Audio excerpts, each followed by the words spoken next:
పోయిన గవర్నమెంట్ ఎప్పుడైనా సరే ప్రభుత్వాలు ఒక సంస్కరణ చేయడం, ఒక అభివృద్ధి చేయడం, లేకపోతే సంక్షేమ కార్యక్రమాలు చేయడం వల్ల ఎక్కడికక్కడ ఒక పాపులారిటీ వస్తుంది. కానీ పోయిన ప్రభుత్వం ఒక టెర్రరిజం, గవర్నమెంటే ఒక టెర్రరిజాన్ని స్పాన్సర్ చేయడం అనేది చాలా దగ్గర జరగదు. ఏ కొద్ది ఉదాహరణలు మాత్రం మనకు ఉంటాయి. అలాంటి చూసినప్పుడు సొంత ఎంపీ విభేదించినప్పుడు, డిఫర్ అయినప్పుడు కావాలంటే మనం దూరంగా ఉంటాం, అది వేరే విషయం. కానీ ఏ విధంగా ఆయన పైన కక్షగట్టి పని చేశారో, ఏ విధంగా కుట్రబడినారో మనం ఒక్కసారి గుర్తుపెట్టుకోవాల్సిన అవసరం ఉంది. ముందు బెదిరించారు, భయపెట్టాలని చూశారు, కానీ ఏ మాత్రం తగ్గలేదు. ఈయన నమ్ముకున్న సిద్ధాంతం ప్రకారం ముందుకు పోయి మాట్లాడే పరిస్థితికి వచ్చారు. అయితే మనం అందరం కూడా చూస్తే అలాంటి సందర్భంలో ఏకపక్షంగా తన సొంత ఎంపీ మీద రాజద్రోహం కేసు నమోదు చేసి, లేని కేసును నమోదు చేసి, ఆయన ఏమి కుట్రలు చేయలేదు, రాజద్రోహం చేయలేదు, లేకపోతే ఏదో పెద్ద ఇచ్చేసిన సందర్భం లేవు. మనందరూ కూడా తెలుసు.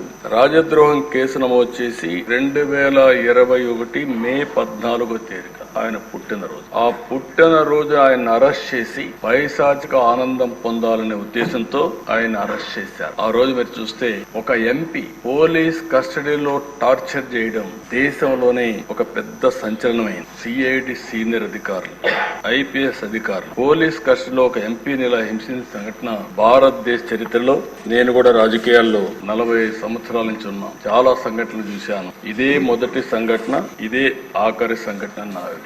నేను ఎప్పుడు చూడలేదు ఇలాంటి సంఘటన, ఎప్పుడు వినలేదు.